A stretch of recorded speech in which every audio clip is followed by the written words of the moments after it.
ਸਤਿ ਸ਼੍ਰੀ ਅਕਾਲ। ਤੁਸੀਂ ਵੇਖ ਰਹੇ ਹੋ ਟੀਵੀ ਪੰਜਾਬ ਤੇ ਮੈਂ ਹਾਂ ਤੁਹਾਡੇ ਨਾਲ ਇੰਦਰਪ੍ਰੀਤ ਕੌਰ ਸੰਗੇੜਾ। ਖਬਰਾਂ ਦੇ ਇਸ ਬੁਲੇਟਿਨ ਵਿੱਚ ਤੁਹਾਡਾ ਸਵਾਗਤ ਹੈ। ਸਭ ਤੋਂ ਪਹਿਲਾਂ ਨਜ਼ਰ ਮਾਰਦੇ ਹਾਂ ਹੈਡਲਾਈਨਸ ਤੇ। ਫਾਈਲਾਂ ਦਾ ਬੈਕਲੌਗ ਹੋ ਰਿਹਾ ਘੱਟ, ਇਮੀਗ੍ਰੇਸ਼ਨ ਬਾਰੇ ਆਈ ਜਾਣਕਾਰੀ। ਭਿਆਨਕ ਤੂਫਾਨ ਦਾ ਕਹਿਰ ਜਾਰੀ, ਵੱਡੇ ਹਾਈਵੇ ਵੀ ਹੋਏ ਬੰਦ। ਬੈਂਕ ਆਫ ਕੈਨੇਡਾ ਦਾ ਵੱਡਾ ਫੈਸਲਾ, ਵਿਆਜ ਦਰਾਂ ਵਿੱਚ ਹੋਇਆ ਫਿਰ ਵਾਧਾ। ਕੈਨੇਡਾ 'ਚ ਘਰ ਖਰੀਦਣਾ ਹੋਇਆ ਸੌਖਾ, ਪਹਿਲੀ ਵਾਰ ਘਰ ਖਰੀਦਣ ਵਾਲਿਆਂ ਨੂੰ ਰਾਹਤ। ਰੂਸ ਖਿਲਾਫ ਸਿੱਧੇ ਹੋਏ ਟਰੂਡੋ, ਕਿਹਾ ਨਸਲਕੁਸ਼ੀ ਕਹਿਣਾ ਬਿਲਕੁਲ ਠੀਕ। ਇਮੀਗ੍ਰੇਸ਼ਨ ਵਿਭਾਗ ਵੱਲੋਂ ਇੱਕ ਚੰਗੀ ਖਬਰ ਦਿੱਤੀ ਗਈ, ਜਿੱਥੇ ਉਹਨਾਂ ਨੇ ਦੱਸਿਆ ਕਿ ਬਹੁਤ ਸਾਰੀਆਂ ਫਾਈਲਾਂ ਦੇ ਉੱਪਰ ਫੈਸਲਾ ਸੁਣਾ ਦਿੱਤਾ ਗਿਆ। ਜਿਹੜਾ ਵਿਭਾਗ ਕੋਲ ਫਾਈਲਾਂ ਦਾ ਬੈਕਲੌਗ ਇਕੱਠਾ ਹੋਇਆ ਸੀ, ਉਸ ਵਿੱਚੋਂ ਕਈ ਫਾਈਲਾਂ ਦੇ ਉੱਪਰ ਹੁਣ ਤੱਕ ਫੈਸਲਾ ਸੁਣਾਇਆ ਜਾ ਚੁੱਕਿਆ ਹੈ ਤੇ ਇਸ ਤੋਂ ਇਲਾਵਾ TR2 PR programme care giver ਦੇ ਬਾਰੇ ਵੀ ਜਾਣਕਾਰੀ ਦਿੱਤੀ ਗਈ ਹੈ ਕਿ ਮੌਜੂਦਾ ਸਮੇਂ ਕਿੰਨੀਆਂ ਫਾਈਲਾਂ ਦੇ ਉੱਪਰ ਅਜੇ ਫੈਸਲਾ ਆਉਣਾ ਬਾਕੀ ਹੈ। ਇਮੀਗ੍ਰੇਸ਼ਨ ਬਾਰੇ ਵੱਡੀ ਖਬਰ ਸਾਹਮਣੇ ਆਈ ਹੈ, ਜਿਸ ਤੋਂ ਪਤਾ ਚੱਲਿਆ ਕਿ ਹੁਣ ਪਹਿਲਾਂ ਦੇ ਮੁਕਾਬਲੇ ਇਮੀਗ੍ਰੇਸ਼ਨ ਐਪਲੀਕੇਸ਼ਨਸ ਦਾ ਬੈਕਲੌਗ ਘੱਟ ਹੋਣ ਲੱਗਾ ਹੈ। ਭਾਵ ਕਿ ਕੈਨੇਡਾ ਸਰਕਾਰ ਵੱਲੋਂ ਹੁਣ ਫਾਈਲਾਂ ਦੀ ਪ੍ਰੋਸੈਸਿੰਗ ਛੇਤੀ ਹੋਵੇ, ਇਸ ਵੱਲ ਧਿਆਨ ਦਿੱਤਾ ਜਾ ਰਿਹਾ ਹੈ। IRCC ਵੱਲੋਂ ਕੁਝ ਅੰਕੜੇ ਪੇਸ਼ ਕੀਤੇ ਗਏ, ਜਿਸ ਵਿੱਚ ਦੱਸਿਆ ਗਿਆ ਕਿ ਕਿੰਨੀਆਂ ਫਾਈਲਾਂ ਦੇ ਉੱਪਰ ਹੁਣ ਤੱਕ ਫੈਸਲਾ ਸੁਣਾ ਦਿੱਤਾ ਗਿਆ। ਜਾਣਕਾਰੀ ਮੁਤਾਬਕ ਇਨ੍ਹਾਂ ਅਰਜ਼ੀਆਂ ਦੇ ਬੈਕਲੌਗ ਵਿੱਚ 1.3% ਦੀ ਗਿਰਾਵਟ ਦੱਸੀ ਜਾ ਰਹੀ ਹੈ, ਜਿਸ ਦਾ ਮਤਲਬ ਹੈ ਕਿ ਬਹੁਤ ਸਾਰੀਆਂ ਫਾਈਲਾਂ ਦੇ ਉੱਪਰ ਫੈਸਲਾ ਸੁਣਾਇਆ ਜਾ ਚੁੱਕਿਆ ਹੈ। 31 ਦਸੰਬਰ ਤੱਕ ਜੋ ਜਾਣਕਾਰੀ ਦਿੱਤੀ ਗਈ, ਉਸ ਵਿੱਚ ਦੱਸਿਆ ਗਿਆ ਕਿ ਵਿਭਾਗ ਕੋਲ 2,34,740 ਅਜਿਹੀਆਂ ਅਰਜ਼ੀਆਂ ਨੇ ਜਿਨ੍ਹਾਂ ਉੱਪਰ ਫੈਸਲਾ ਸੁਣਾਉਣਾ ਬਾਕੀ ਹੈ। ਇਸ ਬਾਰੇ ਜਿਹੜੇ ਤਾਜ਼ਾ ਅੰਕੜੇ ਸਾਹਮਣੇ ਆਏ, ਉਸ ਵਿੱਚ ਦੱਸਿਆ ਗਿਆ ਕਿ ਮੌਜੂਦਾ ਸਮੇਂ ਵਿਭਾਗ ਕੋਲ 2,31,635 ਅਰਜ਼ੀਆਂ ਹਨ ਜਿਨ੍ਹਾਂ ਉੱਪਰ ਅਜੇ ਫੈਸਲਾ ਆਉਣਾ ਹੈ। ਇਸ ਅੰਕੜੇ ਤੋਂ ਪਤਾ ਚੱਲਦਾ ਹੈ ਕਿ ਫਾਈਲਾਂ ਦੇ ਬੈਕਲੌਗ ਵਿੱਚ 3,105 ਐਪਲੀਕੇਸ਼ਨਸ ਦੀ ਗਿਰਾਵਟ ਆਈ, ਭਾਵ ਕਿ ਇੰਨੀਆਂ ਅਰਜ਼ੀਆਂ ਦੇ ਉੱਪਰ ਹੁਣ ਤੱਕ ਫੈਸਲਾ ਸੁਣਾਇਆ ਗਿਆ। ਦੱਸ ਦਈਏ ਕਿ ਇਮੀਗ੍ਰੇਸ਼ਨ ਮੰਤਰੀ ਵੱਲੋਂ ਇਹ ਗੱਲ ਕਹੀ ਗਈ ਸੀ ਕਿ ਉਹ ਜਲਦ ਪ੍ਰੋਸੈਸਿੰਗ ਦੇ ਸਮੇਂ ਵਿੱਚ ਤੇਜ਼ੀ ਲਿਆਉਣਗੇ ਤੇ ਉਹਨਾਂ ਵੱਲੋਂ ਕੋਸ਼ਿਸ਼ ਕੀਤੀ ਜਾ ਰਹੀ ਹੈ ਕਿ ਜਲਦ ਵੱਡੇ ਡਰਾਅ ਮੁੜ ਤੋਂ ਐਲਾਨ ਕੀਤੇ ਜਾਣ ਤੇ ਬੈਕਲੌਗ ਨੂੰ ਖਤਮ ਕਰ ਦਿੱਤਾ ਜਾਵੇ। ਕੈਨੇਡਾ ਸਰਕਾਰ ਵੱਲੋਂ ਬਜਟ ਦੇ ਵਿੱਚ ਵੀ ਇਮੀਗ੍ਰੇਸ਼ਨ ਦੇ ਲਈ ਕਾਫੀ ਗੱਲਾਂ ਦਾ ਜ਼ਿਕਰ ਕੀਤਾ ਗਿਆ।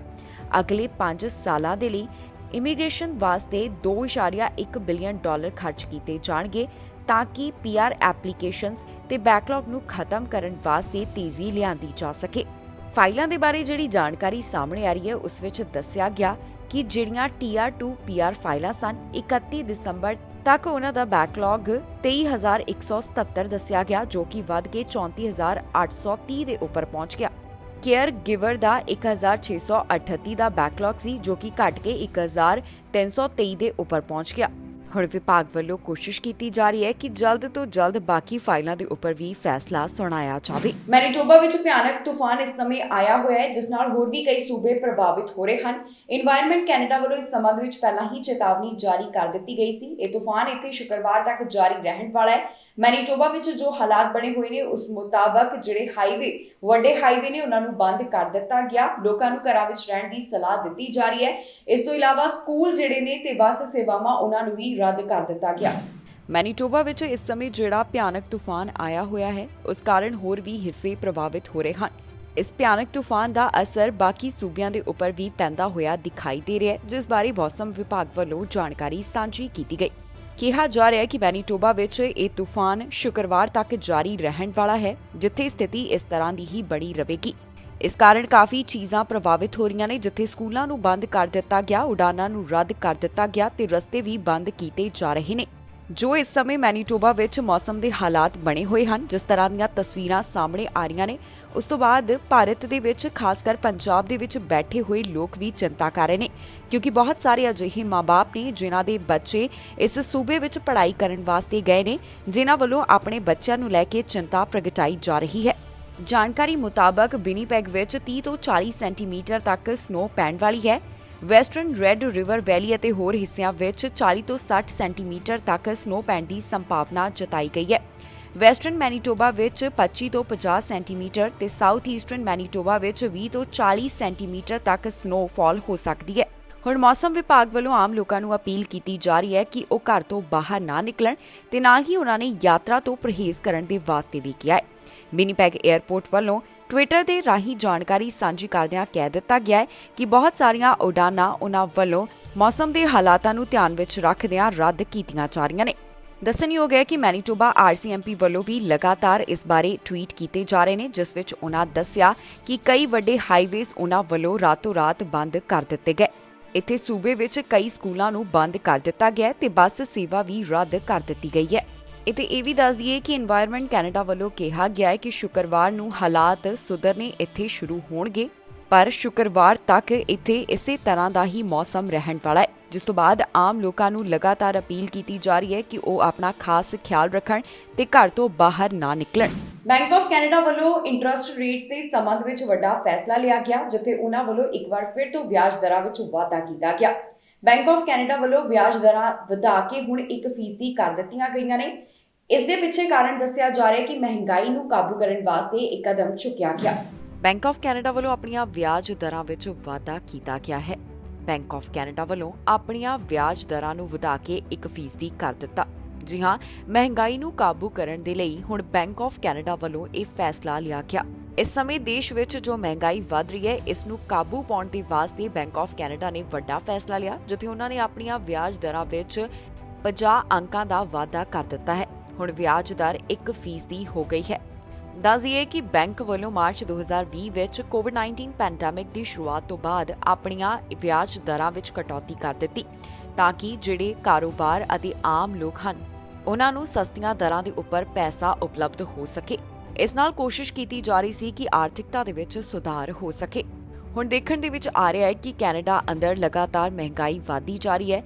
ਇਹ ਮਹਿੰਗਾਈ ਰਿਕਾਰਡ ਪੱਧਰ ਦੇ ਉੱਪਰ ਪਹੁੰਚ ਗਈ ਹੈ, ਜਿਸ ਨਾਲ ਨਜਿੱਠਣ ਵਾਸਤੇ ਬੈਂਕ ਆਫ ਕੈਨੇਡਾ ਵੱਲੋਂ ਲਗਾਤਾਰ ਕੋਸ਼ਿਸ਼ ਕੀਤੀ ਜਾ ਰਹੀ ਹੈ। ਤਾਂ ਹੀ ਉਹਨਾਂ ਨੇ ਆਪਣੇ ਇੰਟਰਸਟ ਰੇਟ ਵਿੱਚ ਵਾਧਾ ਕਰਨ ਦਾ ਸਿਲਸਿਲਾ ਸ਼ੁਰੂ ਕਰ ਦਿੱਤਾ ਹੈ। ਜ਼ਿਕਰਯੋਗ ਹੈ ਕਿ ਬੀਤੇ ਮਾਰਚ ਮਹੀਨੇ ਦੌਰਾਨ ਵੀ ਇੰਟਰਸਟ ਰੇਟ ਵਿੱਚ ਵਾਧਾ ਕੀਤਾ ਗਿਆ ਸੀ। ਸਾਲ 2000 ਤੋਂ ਬਾਅਦ ਇਹ ਪਹਿਲੀ ਵਾਰ ਹੈ ਜਦੋਂ ਬੈਂਕ ਨੇ ਇੱਕੋ ਵਾਰ ਵਿਆਜ ਦਰਾਂ ਵਿੱਚ ਇਸ ਪੱਧਰ ਤੇ ਵਾਧਾ ਕੀਤਾ ਹੋਵੇ। ਕੈਨੇਡਾ ਵਿੱਚ ਹੁਣ ਘਰ ਖਰੀਦਣਾ ਸੌਖਾ ਹੋ ਰਿਹਾ ਹੈ, ਜਿਸ ਬਾਰੇ ਵਿੱਤ ਮੰਤਰੀ ਵੱਲੋਂ ਜਾਣਕਾਰੀ ਦਿੱਤੀ ਗਈ। ਉਹਨਾਂ ਦਾ ਕਹਿਣਾ ਹੈ ਕਿ ਜਿਹੜੇ ਪਹਿਲੀ ਵਾਰ ਘਰ ਖਰੀਦਣਗੇ ਉਹਨਾਂ ਨੂੰ ਹੋਰ ਵੀ ਜ਼ਿਆਦਾ ਰਾਹਤ ਦਿੱਤੀ ਜਾ ਰਹੀ ਹੈ। ਇਹਨਾਂ तमाम ਵਿਚਾਰਾਂ ਦੀ ਸਾਂਝ ਉਹਨਾਂ ਨੇ ਬ੍ਰਿਟਿਸ਼ ਕੋਲੰਬੀਆ ਵਿੱਚ ਪਾਈ। ਕੈਨੇਡਾ ਵਿੱਚ ਹੁਣ ਘਰ ਖਰੀਦਣਾ ਪਹਿਲਾਂ ਦੇ ਮੁਕਾਬਲੇ ਸੌਖਾ ਹੋਵੇਗਾ। ਜਿਹੜੇ ਪਹਿਲੀ ਵਾਰ ਘਰ ਖਰੀਦਣਗੇ ਉਹਨਾਂ ਨੂੰ ਤਾਂ ਕਾਫੀ ਰਾਹਤ ਦਿੱਤੀ ਜਾ ਰਹੀ ਹੈ। ਕੈਨੇਡਾ ਦੀ ਵਿੱਤ ਮੰਤਰੀ ਵੱਲੋਂ ਇਸ ਬਾਰੇ ਜਾਣਕਾਰੀ ਸਾਂਝੀ ਕਰਦਿਆਂ ਦੱਸਿਆ ਗਿਆ ਕਿ ਕਿਵੇਂ ਕੈਨੇਡੀਅਨਸ ਲਈ ਹੁਣ ਘਰ ਖਰੀਦਣਾ ਸੌਖਾ ਹੋਵੇਗਾ। ਇਹਨਾਂ तमाम ਚੀਜ਼ਾਂ ਦਾ ਜ਼ਿਕਰ ਉਹਨਾਂ ਵੱਲੋਂ ਬ੍ਰਿਟਿਸ਼ ਕੋਲੰਬੀਆ ਵਿੱਚ ਕੀਤਾ ਗਿਆ। ਸਰੀ 'ਚ ਵਿੱਤ ਮੰਤਰੀ ਵੱਲੋਂ ਨਵੇਂ ਮਾਡੂਲਰ ਹਾਊਸਿੰਗ ਪ੍ਰੋਜੈਕਟ ਦੇ ਬਾਰੇ ਜਾਣਕਾਰੀ ਸਾਂਝੀ ਕੀਤੀ। ਉਹਨਾਂ ਦੱਸਿਆ ਕਿ ਇਸ ਨਵੇਂ ਪ੍ਰੋਜੈਕਟ ਵਿੱਚ 44 ਯੂਨਿਟਸ ਹੋਣਗੇ ਤੇ ਔਰਤਾਂ ਨੂੰ ਇਸ ਤਹਿਤ ਵੱਡੀ ਰਾਹਤ ਦਿੱਤੀ ਜਾ ਰਹੀ ਹੈ। ਫ੍ਰੀਲੈਂਡ ਵੱਲੋਂ ਕਿਹਾ ਗਿਆ ਕਿ ਕੈਨੇਡਾ ਸਰਕਾਰ ਪਹਿਲੀ ਵਾਰ ਘਰ ਖਰੀਦਣ ਵਾਲਿਆਂ ਨੂੰ ਰਾਹਤ ਦੇ ਰਹੀ ਹੈ, ਜਿਸ ਮੁਤਾਬਕ ਪਹਿਲੀ ਵਾਰ ਜਿਹੜੇ ਘਰ ਖਰੀਦਣਗੇ ਉਹਨਾਂ ਦੇ ਟੈਕਸ ਕ੍ਰੈਡਿਟ ਨੂੰ ਵਧਾ ਕੇ $10,000 ਕੀਤਾ ਜਾ ਰਿਹਾ ਹੈ। ਇਸ ਨੂੰ ਸਰਕਾਰ ਵੱਲੋਂ 31 ਮਾਰਚ 2025 ਤੱਕ ਵਧਾ ਦਿੱਤਾ ਗਿਆ। ਇਸ ਦੇ ਨਾਲ ਹੀ ਉਹਨਾਂ ਦੱਸਿਆ ਕਿ ਜਿਹੜਾ ਨਵਾਂ tax free first home saving account ਹੋਵੇਗਾ, ਇਸ ਵਿੱਚ ਹੋਮ ਬਾਇਰ $40,000 ਤੱਕ ਕੰਟਰੀਬਿਊਟ ਕਰ ਸਕਦੇ ਨੇ ਤੇ ਇਸ ਨੂੰ ਆਪਣਾ ਪਹਿਲਾ ਘਰ ਖਰੀਦਣ ਦੇ ਉੱਪਰ ਉਹ ਕਢਵਾ ਸਕਣਗੇ, ਜਿਹੜੀ ਕਿ ਨਾਨ ਟੈਕਸੇਬਲ ਹੋਵੇਗੀ। ਇਸ ਤੋਂ ਇਲਾਵਾ ਫੋਰਨ ਕੈਪੀਟਲ ਦੇ ਉੱਪਰ ਵੀ 2 ਸਾਲਾਂ ਲਈ ਸਰਕਾਰ ਵੱਲੋਂ ਰੋਕ ਲਗਾਈ ਜਾ ਰਹੀ ਹੈ, ਜਾਣੀ ਕਿ ਵਿਦੇਸ਼ੀ ਕੈਨੇਡਾ ਵਿੱਚ ਘਰ ਖਰੀਦ ਨਹੀਂ ਸਕਣਗੇ। ਇਸ ਬਾਰੇ ਹੋਰ ਕਿਹੜੀ ਡਿਟੇਲ ਸਾਹਮਣੇ ਆਈ ਹੈ, ਆਓ ਤੁਹਾਨੂੰ ਸੁਣਾਉਂਦੇ ਹਾਂ। I totally get it. I really do agree with the view that housing is a huge challenge for people. That's why we put it at the center of the budget. And I also agree that this is a real issue of intergenerational justice. You know, I find it shocking sometimes when I think about how old I am, but it's a matter of public record that I'm 53 years old. And, you know, I think about my own generation. And it was within reach to buy our first home, to start a family. I am now the mother of young adults and teenagers, and I look at them in their generation, and for many of them, it seems like this unachievable dream to buy your first home. And I also think there's a question of fairness between different waves of immigration to Canada. Something that is so important for many new Canadians when they come to Canada is to be able to buy your first home. I think everyone who's had the immigrant experience in their family, you will know, you will remember when your family bought their first piece of Canada and how that's a part of citizenship. As well as a source of security. So this is a challenge We need to fix it, and we have a plan which will do that. ਪ੍ਰਧਾਨ ਮੰਤਰੀ Justin Trudeau ਵੱਲੋਂ ਰੂਸ ਖਿਲਾਫ ਵੱਡਾ ਬਿਆਨ ਦਿੱਤਾ ਗਿਆ। ਉਹਨਾਂ ਕਿਹਾ ਕਿ ਰੂਸ ਵੱਲੋਂ ਜੋ ਕੁਝ ਵੀ ਕੀਤਾ ਗਿਆ ਇਸ ਨੂੰ ਨਸਲਕੁਸ਼ੀ ਕਹਿਣਾ ਠੀਕ ਹੈ। ਖੁਦ ਉਹਨਾਂ ਨੇ ਇਹ ਸ਼ਬਦ ਨਹੀਂ ਵਰਤਿਆ। ਉਹਨਾਂ ਵੱਲੋਂ ਇਸ ਸ਼ਬਦ ਦੀ ਵਰਤੋਂ ਕਰਨ ਲਈ ਪਰਹੇਜ਼ ਕੀਤਾ ਗਿਆ, ਪਰ ਪ੍ਰਧਾਨ ਮੰਤਰੀ ਜਸਟਿਨ ਟਰੂਡੋ ਦਾ ਰੂਸ ਖਿਲਾਫ ਵੱਡਾ ਬਿਆਨ ਸਾਹਮਣੇ ਆਇਆ, ਜਿੱਥੇ ਉਹਨਾਂ ਨੇ ਆਪਣੇ ਵਿਚਾਰ ਸਾਂਝੇ ਕੀਤੇ ਨੇ। ਰੂਸ ਦੇ ਖਿਲਾਫ ਪ੍ਰਧਾਨ ਮੰਤਰੀ ਜਸਟਿਨ ਟਰੂਡੋ ਸਿੱਧੇ ਹੋਏ, ਜਿੱਥੇ ਉਹਨਾਂ ਵੱਲੋਂ ਰੂਸ ਖਿਲਾਫ ਵੱਡਾ ਬਿਆਨ ਦਿੱਤਾ ਗਿਆ। ਯੂਕਰੇਨ ਵਿੱਚ ਜਿਸ ਤਰ੍ਹਾਂ ਰੂਸ ਵੱਲੋਂ ਕਾਰਵਾਈ ਕੀਤੀ ਗਈ ਉਸ ਨੂੰ ਨਸਲਕੁਸ਼ੀ ਕਹਿਣਾ ਬਿਲਕੁਲ ਸਹੀ ਹੈ। ਇਹ ਕਹਿਣਾ ਹੈ ਕੈਨੇਡਾ ਦੇ ਪ੍ਰਧਾਨ ਮੰਤਰੀ ਜਸਟਿਨ ਟਰੂਡੋ ਦਾ। ਦੱਸ ਦਈਏ ਕਿ ਇਹ ਸ਼ਬਦ ਪ੍ਰਧਾਨ ਮੰਤਰੀ ਜਸਟਿਨ ਟਰੂਡੋ ਵੱਲੋਂ ਆਪਣੇ ਤੌਰ ਦੇ ਉੱਪਰ ਨਹੀਂ ਵਰਤਿਆ ਗਿਆ। ਉਹਨਾਂ ਵੱਲੋਂ ਖੁਦ ਇਸ ਸ਼ਬਦ ਦੀ ਵਰਤੋਂ ਕਰਨ ਤੋਂ ਗੁਰੇਜ਼ ਕੀਤਾ। ਪ੍ਰਧਾਨ ਮੰਤਰੀ ਜਸਟਿਨ ਟਰੂਡੋ ਨੇ ਕਿਹਾ ਕਿ ਰਸ਼ੀਆ ਵੱਲੋਂ ਜੋ ਕੀਤਾ ਜਾ ਰਿਹਾ ਹੈ, ਜੋ ਪੁਤਿਨ ਕਰ ਰਹੇ ਹਨ, ਬਹੁਤ ਸਾਰੇ ਲੋਕਾਂ ਵੱਲੋਂ ਉਸ ਨੂੰ ਨਸਲਕੁਸ਼ੀ ਕਹਿਣਾ ਬਿਲਕੁਲ ਸਹੀ ਹੈ।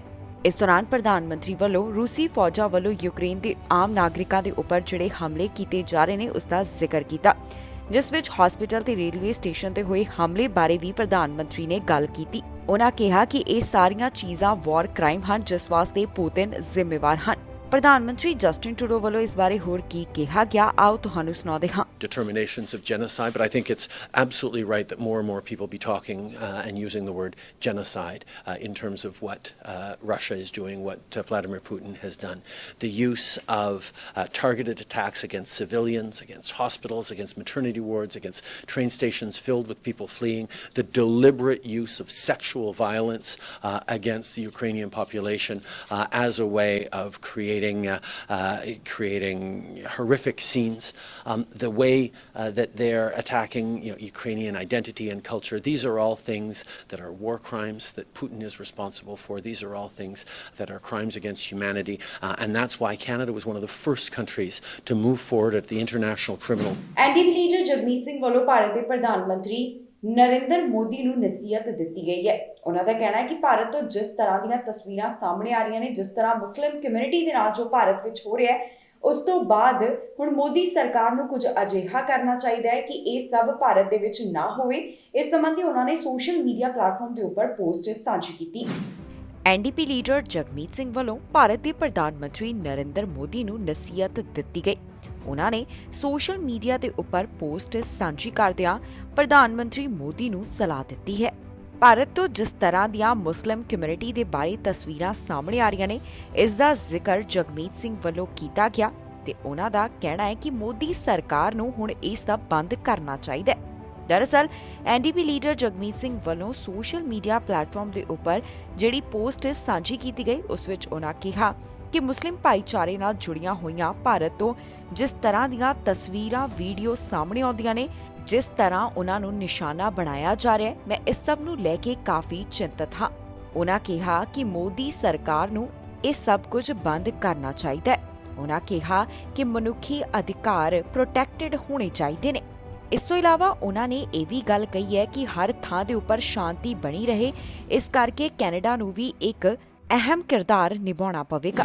ਹੈਲਥ ਕੈਨੇਡਾ ਵੱਲੋਂ ਕਿਹਾ ਗਿਆ ਕਿ ਕਰੋਨਾ ਟੀਕੇ ਕਾਫੀ ਹੱਦ ਤੱਕ ਖਰਾਬ ਹੋ ਚੁੱਕੇ ਨੇ। ਭਾਵ ਕਿ ਜਿਹੜੇ ਉਹਨਾਂ ਕੋਲ ਟੀਕੇ ਪਏ ਨੇ, ਉਹਨਾਂ ਵਿੱਚੋਂ ਕਈਆਂ ਦੀ ਮਿਆਦ ਖਤਮ ਹੋ ਗਈ ਤੇ ਕਈਆਂ ਦੀ ਅਗਲੇ 4 ਮਹੀਨੇ ਦੌਰਾਨ ਖਤਮ ਹੋ ਜਾਏਗੀ। ਉਹਨਾਂ ਦਾ ਕਹਿਣਾ ਹੈ ਕਿ ਪਹਿਲਾਂ ਸਪਲਾਈ ਘੱਟ ਸੀ ਪਰ ਡਿਮਾਂਡ ਜ਼ਿਆਦਾ ਸੀ। ਹੁਣ ਉਹਨਾਂ ਕੋਲ ਕਾਫੀ ਜ਼ਿਆਦਾ ਡੋਜ਼ਸ ਇਸ ਸਮੇਂ ਪਈਆਂ ਨੇ ਜਿਹੜੀਆਂ ਖਰਾਬ ਹੋ ਰਹੀਆਂ ਹਨ। ਕੈਨੇਡਾ ਕੋਲ ਅਜਿਹੀਆਂ ਕੋਵਿਡ-19 ਵੈਕਸੀਨ ਦੀਆਂ ਕਈ ਡੋਜ਼ਸ ਪਈਆਂ ਹਨ ਜਿਨ੍ਹਾਂ ਦੀ ਮਿਆਦ ਲੰਘ ਚੁੱਕੀ ਹੈ। ਜੀ ਹਾਂ, ਇਹ ਡੋਜ਼ਸ ਇੱਥੇ ਪਈਆਂ ਹੀ ਐਕਸਪਾਇਰ ਹੋ ਰਹੀਆਂ ਨੇ। ਹੈਲਥ ਕੈਨੇਡਾ ਦਾ ਕਹਿਣਾ ਹੈ ਕਿ ਉਹਨਾਂ ਕੋਲ ਅਜਿਹੀਆਂ 1.5 ਮਿਲੀਅਨ ਡੋਜ਼ਸ ਹਨ ਜਿਹੜੀਆਂ ਜਨਵਰੀ ਤੋਂ ਲੈ ਕੇ ਹੁਣ ਤੱਕ ਐਕਸਪਾਇਰ ਹੋ ਚੁੱਕੀਆਂ ਨੇ।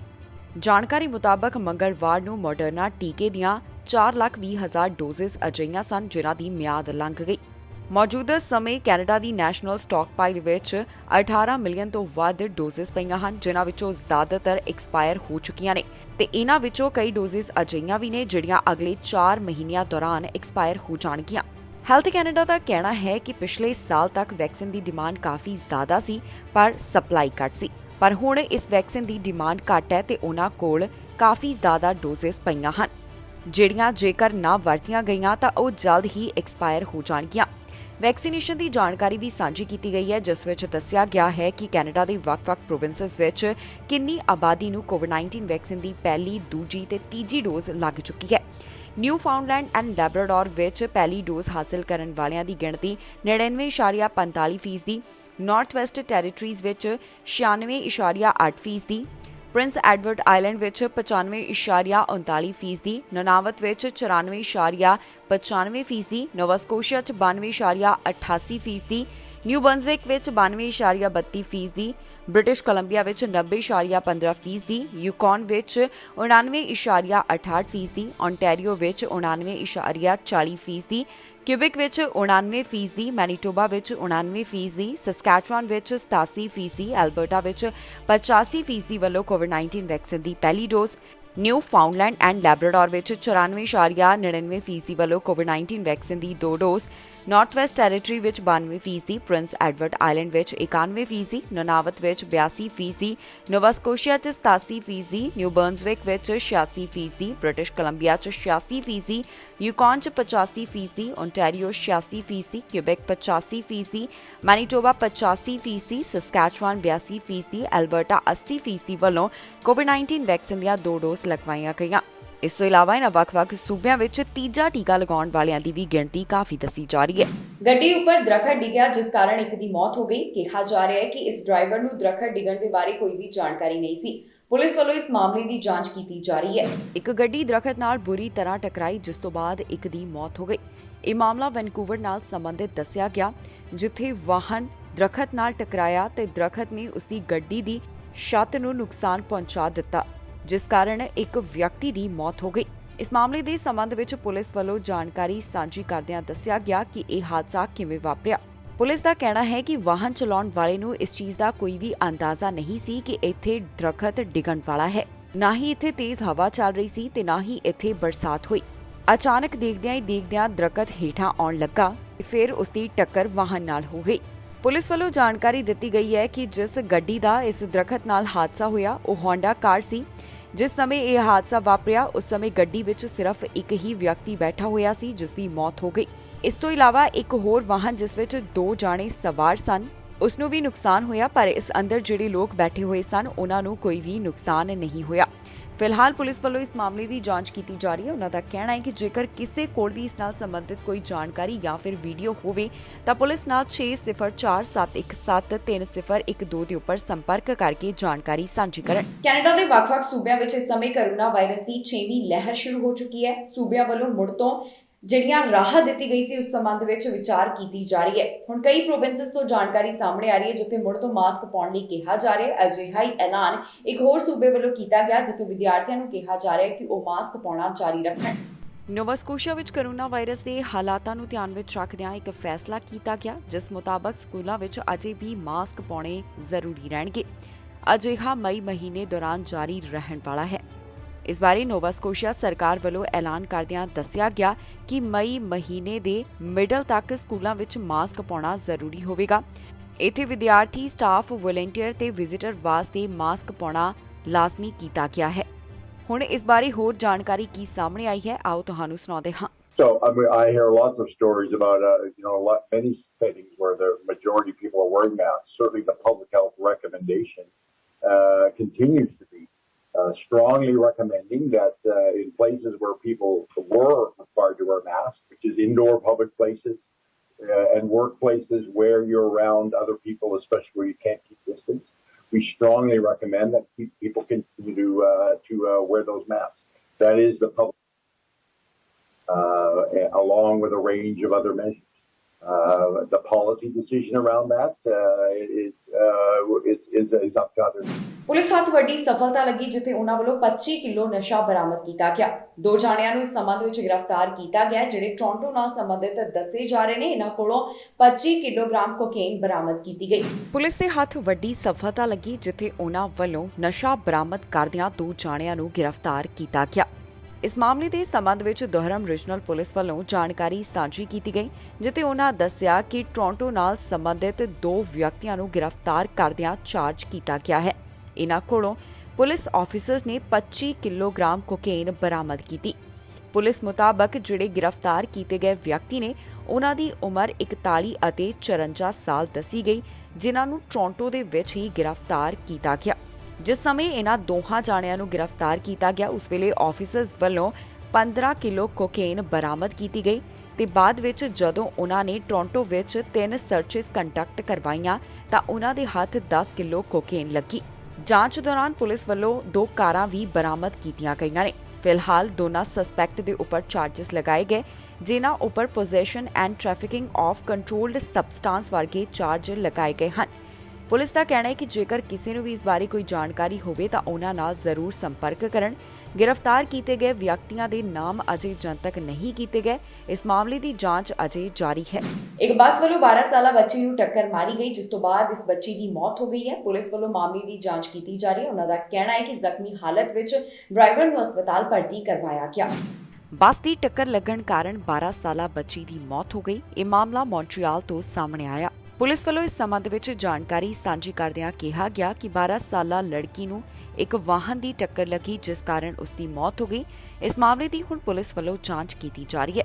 उन्होंने दस्सिया कि यह हादसा सवेरे 7:30 के करीब रोलैंड थेरिनियन बॉलवर दे इंटरसैक्शन नेड़े वापरिया। पुलिस वालों सांझी की गई जानकारी मुताबक बच्ची की घटना वाली थां दे उपर ही मौत हो गई। ये पुष्टि फर्स्ट रिस्पोंडर्स वालों की गई। ਪਹਿਲਾਂ ਪੁਲਿਸ ਵੱਲੋਂ ਪੀੜਤ ਦੀ ਪਹਿਚਾਣ 20 ਸਾਲਾ ਲੜਕੀ ਦੇ ਤੌਰ ਦੇ ਉੱਪਰ ਦੱਸੀ ਗਈ ਸੀ, ਪਰ ਬਾਅਦ ਦੇ ਵਿੱਚ ਉਹਨਾਂ ਨੇ ਇਸ ਬਾਰੇ ਅਪਡੇਟ ਸਾਂਝੀ ਕੀਤੀ। ਫਿਲਹਾਲ ਬੱਸ ਦੇ ਡਰਾਈਵਰ ਨੂੰ ਹਸਪਤਾਲ ਵਿੱਚ ਭਰਤੀ ਕਰਵਾਇਆ ਗਿਆ, ਜਿੱਥੇ ਉਸ ਦਾ ਇਲਾਜ ਚੱਲ ਰਿਹਾ ਹੈ। ਮਾਮਲੇ ਦੀ ਪੁਲਿਸ ਵੱਲੋਂ ਅਜੇ ਜਾਂਚ ਕੀਤੀ ਜਾ ਰਹੀ ਹੈ। ਜਿਸ ਸਮੇਂ ਇਨਵੈਸਟੀਗੇਸ਼ਨ ਕੀਤੀ ਜਾ ਰਹੀ ਸੀ, ਉਸ ਸਮੇਂ ਰਸਤੇ ਨੂੰ ਕੁਝ ਦੇਰ ਵਾਸਤੇ ਬੰਦ ਰੱਖਿਆ ਗਿਆ। ਫਿਲਹਾਲ ਪੀੜਤ ਬੱਚੀ ਦਾ ਨਾਮ ਜਨਤਕ ਨਹੀਂ ਕੀਤਾ ਗਿਆ। ਪੁਲਿਸ ਵੱਲੋਂ ਅਜੇ ਇਸ ਮਾਮਲੇ ਦੀ ਜਾਂਚ ਕੀਤੀ ਜਾ ਰਹੀ ਹੈ। ਬ੍ਰਿਟਿਸ਼ ਪ੍ਰਧਾਨ ਮੰਤਰੀ ਬੋਰਿਸ ਜੌਨਸਨ ਵੱਲੋਂ ਮੁਆਫੀ ਮੰਗੀ ਗਈ। ਦਰਅਸਲ ਉਹਨਾਂ ਵੱਲੋਂ ਕੋਰੋਨਾ ਵਾਇਰਸ ਦਾ ਉਲੰਘਣ ਕਰਦਿਆਂ ਜੋ ਪਾਰਟੀ ਕੀਤੀ ਗਈ, ਉਸ ਕਾਰਨ ਉਹਨਾਂ ਨੂੰ ਜੁਰਮਾਨਾ ਲਗਾਇਆ ਗਿਆ। ਪ੍ਰਧਾਨ ਮੰਤਰੀ ਵੱਲੋਂ ਇਸ ਸੰਬੰਧ ਵਿੱਚ ਹੁਣ ਮੁਆਫੀ ਮੰਗੀ ਗਈ ਹੈ, ਪਰ ਉਹਨਾਂ ਨੇ ਕਹਿ ਦਿੱਤਾ ਕਿ ਅਸਤੀਫਾ ਨਹੀਂ ਦੇਣਗੇ। ਇੰਗਲੈਂਡ ਦੇ ਪ੍ਰਧਾਨ ਮੰਤਰੀ ਬੋਰਿਸ ਜੌਨਸਨ ਵੱਲੋਂ ਮੁਆਫੀ ਮੰਗੀ ਗਈ। ਉਹਨਾਂ ਨੂੰ ਪਿਛਲੇ ਦਿਨੀ ਜੁਰਮਾਨਾ ਲੱਗਾ, ਜਿਸ ਤੋਂ ਬਾਅਦ ਹੁਣ ਉਹਨਾਂ ਨੇ ਮੁਆਫੀ ਮੰਗੀ ਹੈ। दरअसल कोरोना नियमां दा उलंघन करना ब्रिटिश प्रधानमंत्री नूं काफ़ी महंगा पिया। इस कारण उन्हां नूं जुर्माना लगाया गया। इस जुर्माना उन्हां नूं लॉकडाउन बर्थडे बैश के कारण होया। दस दईए कि ब्रिटिश प्रधानमंत्री के अस्तीफे की भी मंग की जा रही सी। हुण जो ब्रिटिश प्रधानमंत्री वालों कहा गया, उस विच उन्हां ने मुआफी तां मंगी है, पर उन्हां ने कह दिता कि वो अस्तीफा नहीं देणगे। उन्हां ਵੱਲੋਂ ਜਾਣਕਾਰੀ ਦਿੱਤੀ ਗਈ ਹੈ ਕਿ ਕੋਰੋਨਾ ਵਾਇਰਸ ਦੌਰਾਨ ਪਾਰਟੀ ਕਰਨ ਦੇ ਸੰਬੰਧ ਵਿੱਚ ਉਨ੍ਹਾਂ ਨੂੰ, ਉਨ੍ਹਾਂ ਦੀ ਪਤਨੀ ਨੂੰ ਤੇ ਫਾਈਨਾਂਸ ਮਿਨਿਸਟਰ ਨੂੰ ਜੁਰਮਾਨਾ ਲਗਾਇਆ ਗਿਆ ਹੈ। ਦੱਸ ਦਈਏ ਕਿ ਪੁਲਿਸ ਵੱਲੋਂ 12 ਗੈਦਰਿੰਗ ਦੀ ਜਾਂਚ ਕੀਤੀ ਜਾ ਰਹੀ ਹੈ, ਜਿਹੜੀਆਂ ਕਿ ਜੌਨਸਨ ਡਾਊਨਿੰਗ ਸਟਰੀਟ ਆਫਿਸ ਵਿੱਚ ਹੋਈਆਂ। ਪ੍ਰਧਾਨ ਮੰਤਰੀ ਵੱਲੋਂ ਜਾਣਕਾਰੀ ਦਿੱਤੀ ਗਈ ਕਿ ਉਨ੍ਹਾਂ ਨੇ ਕੁਝ ਸਮਾਗਮਾਂ ਦੇ ਵਿੱਚ ਸ਼ਿਰਕਤ ਕੀਤੀ। ਇਹ ਸਮਾਗਮ ਉਸ ਸਮੇਂ ਹੋਏ ਸਨ ਜਿਸ ਸਮੇਂ ਵੱਖ-ਵੱਖ ਥਾਵਾਂ ਦੇ ਉੱਪਰ ਕੋਰੋਨਾ ਵਾਇਰਸ ਕਾਰਨ ਪਾਬੰਦੀਆਂ ਲਗਾਈਆਂ ਗਈਆਂ ਸਨ। ਇਕੱਠ ਕਰਨ ਦੇ ਉੱਪਰ ਮਨਾਹੀ ਕੀਤੀ ਗਈ ਤੇ ਲੋਕਾਂ ਨੂੰ ਸੋਸ਼ਲ ਡਿਸਟੈਂਸਿੰਗ ਦੇ ਬਾਰੇ ਕਿਹਾ ਜਾ ਰਿਹਾ ਸੀ। ਇੱਥੇ ਇਹ ਵੀ ਦੱਸ ਦਈਏ ਕਿ ਪੁਲਿਸ ਵੱਲੋਂ ਇਸ ਸੰਬੰਧ ਵਿੱਚ ਪਹਿਲਾਂ ਵੀ ਕਾਰਵਾਈ ਕੀਤੀ ਗਈ ਸੀ, ਜਿੱਥੇ ਉਨ੍ਹਾਂ ਵੱਲੋਂ ਕਈਆਂ ਨੂੰ ਜੁਰਮਾਨਾ ਲਗਾਇਆ ਗਿਆ। ਜੂਨ 2020 ਦੌਰਾਨ ਜੌਨਸਨ ਬਰਥਡੇ ਪਾਰਟੀ ਹੋਈ, ਜਿਸ ਵਿੱਚ ਕਈ ਲੋਕ ਸ਼ਾਮਿਲ ਹੋਏ ਸਨ। इस मौके के उपर इस थां दे उपर पार्टी करन तो मना किया जा रहा सी। लोकां वल्लों इकट्ठ करन ते मनाही सी ते सोशल डिस्टेंसिंग वास्ते कहा जा रहा सी, जिथे आम लोकां नूं सलाह दित्ती जा रही सी कि वो एक दूसरे तो 2 मीटर की दूरी बना के रखण। पर इस दौरान जिहड़ी जन्मदिन की पार्टी हुई वो काफ़ी चर्चा का विषय हो गई, जिस तो बाद काफ़ी क्रिटिसिज्म का सामना भी प्रधानमंत्री नूं करना पिया सी ते हुण उन्हां वल्लों इस मामले के संबंध विच मुआफ़ी मंगी गई है। Let me say immediately that I've paid the fine and I once again offer a full apology. And in a spirit of openness and humility, I want to be completely clear about what happened on that date. My day began shortly after 7 a.m. and I chaired 8 meetings in Number 10, including the Cabinet Committee deciding COVID strategy. I visited a school in Hemel Hempstead, which took me out of Downing Street for over 4 hours.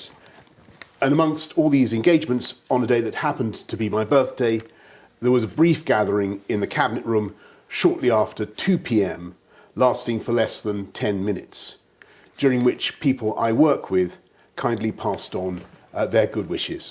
And I have to say, in all frankness, at that time, it did not occur to me that this might have been a breach of the rules.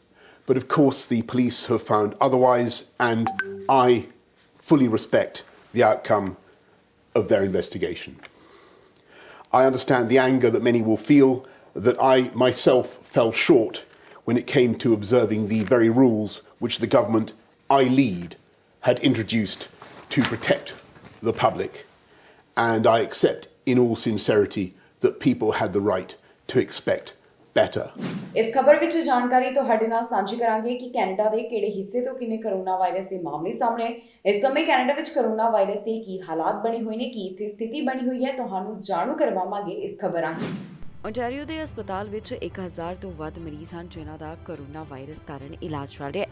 ਇੱਥੇ ਹਸਪਤਾਲ ਵਿੱਚ ਕੁੱਲ 1332 corona ਮਰੀਜ਼ਾਂ ਦੀ ਗਿਣਤੀ ਦੱਸੀ ਗਈ ਤੇ intensive care ਅਧੀਨ 182 ਹਨ। ਪ੍ਰੋਵਿੰਸ ਵਿੱਚ 24 ਘੰਟਿਆਂ ਦੌਰਾਨ 3000 ਤੋਂ ਜ਼ਿਆਦਾ ਮਾਮਲੇ ਸਾਹਮਣੇ ਆਏ। ਓਨਟਾਰੀਓ ਵਿੱਚ 24 ਘੰਟਿਆਂ ਦੌਰਾਨ 3833 ਕੇਸਿਸ ਦਰਜ ਕੀਤੇ ਗਏ, ਜਿਸ ਤੋਂ ਬਾਅਦ ਪੈਂਡੈਮਿਕ ਦੀ ਸ਼ੁਰੂਆਤ ਤੋਂ ਲੈ ਕੇ ਹੁਣ ਤੱਕ ਦਾ ਕਰੋਨਾ ਕੇਸਿਸ ਦਾ ਅੰਕੜਾ 12,04,452 ਦੇ ਉੱਪਰ ਪਹੁੰਚ ਗਿਆ। ਸੂਬੇ ਵਿੱਚ 24 ਘੰਟਿਆਂ ਦੌਰਾਨ 13 ਮੌਤਾਂ ਇਸ ਵਾਇਰਸ ਕਾਰਨ ਹੋਈਆਂ, ਜਿਸ ਤੋਂ ਬਾਅਦ ਮੌਤਾਂ ਦਾ ਅੰਕੜਾ 12,583 ਤੇ ਦੱਸਿਆ ਗਿਆ। ਰਿਕਵਰਡ ਕੇਸਿਸ ਦੀ ਗਿਣਤੀ 11,59,671 ਹੈ। ਵੈਕਸੀਨੇਸ਼ਨ ਦੀ ਜਾਣਕਾਰੀ ਮੁਤਾਬਕ ਜਿਨ੍ਹਾਂ ਦੀ ਉਮਰ 12 ਸਾਲ ਤੇ ਇਸ ਤੋਂ ਵੱਧ ਹੈ ਉਹਨਾਂ ਵਿੱਚ 91% ਫੁੱਲੀ ਵੈਕਸੀਨੇਟਡ, 92.9% ਵੱਲੋਂ ਕੋਵਿਡ-19 ਵੈਕਸੀਨ ਦੀ ਪਹਿਲੀ ਡੋਜ਼, 55.9% ਵੱਲੋਂ ਕੋਵਿਡ-19 ਵੈਕਸੀਨ ਦੇ 3 ਟੀਕੇ ਲਗਵਾਏ ਗਏ। 5 ਸਾਲ ਤੋਂ 11 ਸਾਲ ਵਾਲਿਆਂ ਵਿੱਚ 55.9% ਆਬਾਦੀ ਵੱਲੋਂ ਕੋਵਿਡ-19 ਵੈਕਸੀਨ ਦੀ ਪਹਿਲੀ ਡੋਜ਼ ਤੇ 34.2% ਵੱਲੋਂ ਦੋਨੋਂ ਟੀਕੇ ਹਾਸਲ ਕੀਤੇ ਜਾ ਚੁੱਕੇ ਨੇ।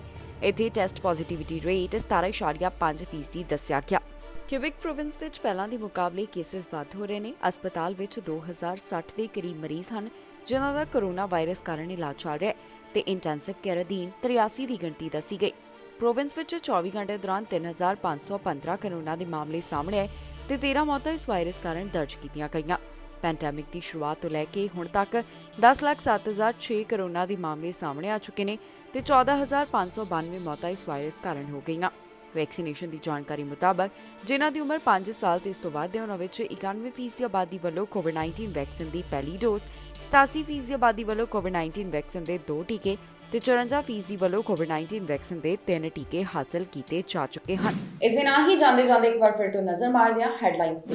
ਫਾਈਲਾਂ ਦਾ ਬੈਕਲੌਗ ਹੋ ਰਿਹਾ ਘੱਟ, ਇਮੀਗ੍ਰੇਸ਼ਨ ਬਾਰੇ ਆਈ ਜਾਣਕਾਰੀ। ਭਿਆਨਕ ਤੂਫਾਨ ਦਾ ਕਹਿਰ ਜਾਰੀ, ਵੱਡੇ ਹਾਈਵੇ ਵੀ ਹੋਏ ਬੰਦ। ਬੈਂਕ ਆਫ ਕੈਨੇਡਾ ਦਾ ਵੱਡਾ ਫੈਸਲਾ, ਵਿਆਜ ਦਰਾਂ ਵਿੱਚ ਹੋਇਆ ਫਿਰ ਵਾਧਾ। ਕੈਨੇਡਾ 'ਚ ਘਰ ਖਰੀਦਣਾ ਹੋਇਆ ਸੌਖਾ, ਪਹਿਲੀ ਵਾਰ ਘਰ ਖਰੀਦਣ ਵਾਲਿਆਂ ਨੂੰ ਰਾਹਤ। ਰੂਸ ਖਿਲਾਫ ਸਿੱਧੇ ਹੋਏ ਟਰੂਡੋ, ਕਿਹਾ ਨਸਲਕੁਸ਼ੀ ਕਹਿਣਾ ਬਿਲਕੁਲ ਠੀਕ। ਖਬਰਾਂ ਦੇ ਇਸ ਬੁਲੇਟਿਨ ਵਿੱਚ ਨਹੀਂ, ਫਿਲਹਾਲ ਮੈਨੂੰ ਇੰਦਰਪ੍ਰੀਤ ਕੌਰ ਸੰਗੇੜਾ ਨੂੰ ਦਿਓ ਇਜਾਜ਼ਤ ਤੇ ਤੁਸੀਂ ਵੇਖਦੇ ਰਹੋ ਟੀਵੀ ਪੰਜਾਬ।